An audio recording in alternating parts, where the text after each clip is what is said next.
Laga hidup mati melawan Filipina, strategi mengejutkan dengan hoki Caraka duduk manis hingga solusi terbaik bersama Victor Detan menjadi sorotan utama.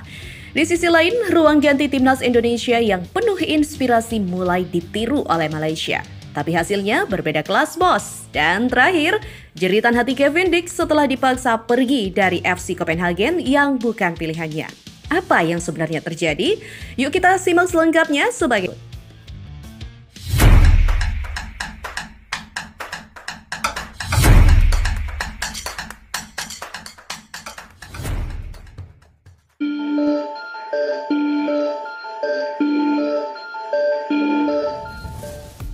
aroma final akan tercium dari laga timnas Indonesia kontra timnas Filipina pada penutup penyisihan grup B Piala AFF 2024 di Stadion Manahan Surakarta pada Sabtu 21 Desember mendatang.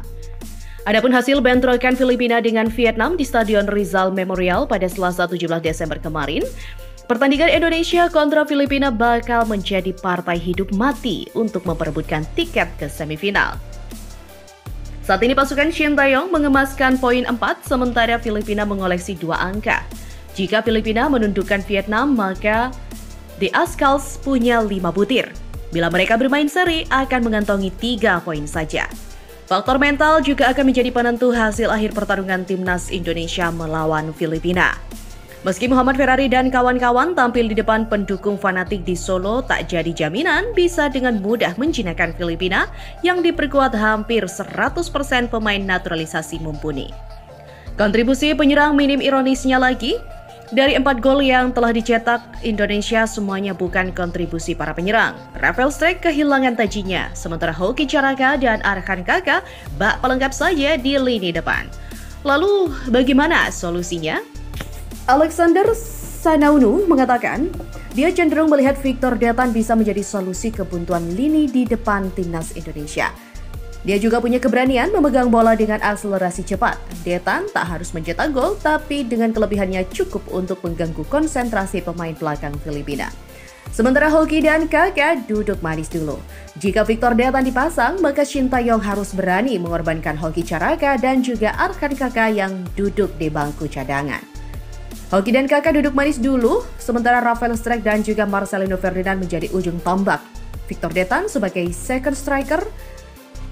Mantan gelandang timnas Indonesia era 1990-an ini juga mengamati Victor Detan sempat one-on-one dengan kiper Vietnam pada laga sebelumnya. Saat itu Detan tak ada dukungan karena jarak pemain yang jauh.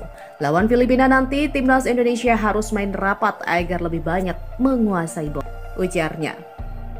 Berbicara tentang strategi di lapangan, ada juga cerita menarik dari ruang ganti timnas Indonesia yang menjadi perhatian timnas Malaysia. Wah, apa ya yang sebenarnya terjadi? Banyak netizen hingga fans timnas Indonesia yang menuduh timnas Malaysia dan Federasi Sepak Bola Malaysia hanya bisa meniru dan menjiplak cara yang dilakukan oleh Indonesia. Yang terbaru adalah mereka mencoba meniru cara Jay Itzes kala berpidato di ruang ganti jelang lawan Arab Saudi pada 19 November 2024 lalu. Kala itu, Jay Itzes memang mengambil langkah untuk melakukan rapat sekaligus memotivasi para pemain sebelum bertanding melawan timnas Arab Saudi pada lanjutan putaran ketiga kualifikasi Piala Dunia 2026 zona Asia. Meski begitu, Bung Towel menuding bahwa pidato yang dilakukan oleh para pemain adalah bentuk ketidakpercayaan dengan pelatih Shin Taeyong. Hal yang dilakukan oleh Jay Itzes tersebut ternyata dilakukan juga oleh pemain naturalisasi timnas Malaysia, Sergio Aguero, jelang pertandingan melawan Thailand pada Sabtu kemarin. Pidato tersebut sejatinya bertujuan untuk membakar semangat para pemain timnas Malaysia yang akan menghadapi Thailand di Piala AFF 2024. Dalam Reels Instagram tersebut, Sergio Aguero tampak memberikan semangat kepada semua anggota timnas Malaysia dengan bahasa Inggris berlogat Spanyol. Ia meyakinkan bahwa kualitas timnas Malaysia bisa mengimbangi Thailand di Piala AFF ini. Walau sudah berpidato, timnas Malaysia gagal meraih hasil positif setelah kalah atas Thailand dengan skor 0-1. Gol tersebut dicetak oleh Patrick Gustafsson pada menit ke-56 dengan memanfaatkan kesalahan dari Haziq Nazli, kiper timnas Malaysia. Hal tersebut membuat netizen Indonesia memberikan komentarnya.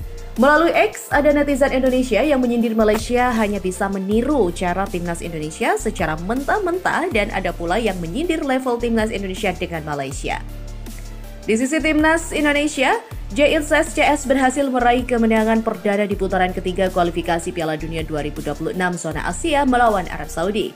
Dalam laga yang dimainkan di Stadion Utama Gelora Bung Karno, Jakarta, tim Garuda menang dengan skor 2-0. Namun drama sepak bola tak hanya terjadi di tim nasional ya. Dari ruang ganti, mari kita beralih ke kisah Kevin Dix yang harus menghadapi situasi tak terduga di Copenhagen.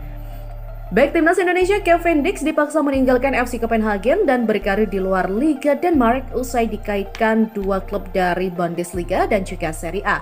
FC Copenhagen baru saja melakoni pertandingan terakhir di tahun 2024 dengan kemenangan atas Kolding. Namun, awan kelabu justru menyelimuti suasana hati Kevin Dix. Gonjang-ganjing masa depan back timnas Indonesia di FC Copenhagen menjadi pertanyaan besar setelah pihak klub cenderung memaksanya pergi dari arena Parken.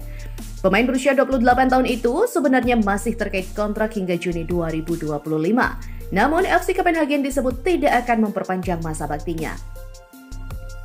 Sanne Schmidt Nielsen selaku direktur olahraga klub menyebut jika arah FC Copenhagen terkait masa depan Kevin Dix bukan menuju ke perpanjangan kontrak. Kevin Dix justru didorong keluar dari klub dan berkarir di luar Denmark.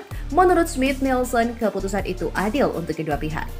Kemungkinannya paling kecil bukan itu rencananya dengan Kevin. Dia perlu keluar dan mencoba kemampuannya di luar negeri dan menurut kami itu adil, kata Sanne Schmidt Nielsen. Sementara itu, Kevin Dix menegaskan bahwa bukan dirinya yang mengatakan ingin pergi dari klub, melainkan klubnya sendiri. Kevin juga mengaku tidak bisa memastikan masa depannya, namun keinginannya untuk tetap tinggal di FC Copenhagen tak perlu diragukan. Keluarganya pun senang berada di Denmark. Kevin juga mengaku akan sedih jika pada akhirnya ia pergi dari klub yang dibelanya sejak 2021 lalu. Anda tidak pernah tahu dalam sepak bola, mungkin saya akan tinggal, bukan niat saya untuk mengucapkan selamat tinggal. Saya suka ini dan orang-orang mengetahui itu. Keluarga saya juga senang berada di sini dan sedih jika ini terjadi, tapi itu bukan pilihan saya dan tidak akan pernah menjadi pilihan untuk meninggalkan tempat ini. Saya suka stadionnya, fansnya, dan juga klubnya. Saya ingin menjelaskan bahwa ini bukanlah keputusan saya. Mereka memutuskan tahu apa yang telah terjadi, ujarnya.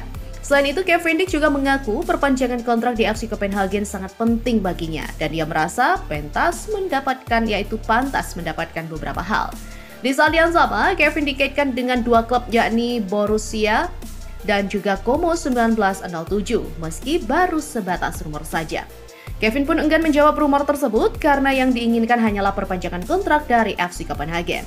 Ada beberapa hal yang tidak ingin saya katakan karena itu bersifat pribadi. Kontrak berikutnya sangat penting bagi saya dan saya pikir saya pantas mendapatkan beberapa hal. Terkadang cara kerjanya tidak seperti itu. Ya, begitulah sepak bola. Dan kehidupan terkadang tidak selalu bergantung pada pemainnya. Itulah yang ingin saya katakan tentang hal itu. Dan menariknya, Schmidt Nielsen tiba-tiba menepis pernyataan sebelumnya dan menyebut terdapat kesalahpahaman yang terjadi. Dia mengaku sangat ingin mempertahankan Kevin Dix dan sang pemain hanya tinggal menandatangani perpanjangan kontrak. Saya sangat terkejut saat kamu mengatakan itu dan itu pasti salah paham. Apa yang bisa saya katakan adalah dia tinggal menandatanganinya. Saya sangat ingin mempertahankan Kevin Dix, kata Sanne Schmidt. Kini hanya tinggal menanti waktu apakah bek asal Indonesia itu dipertahankan atau justru dijual ya pada Januari 2025 mendatang. Kita tunggu saja informasi selanjutnya.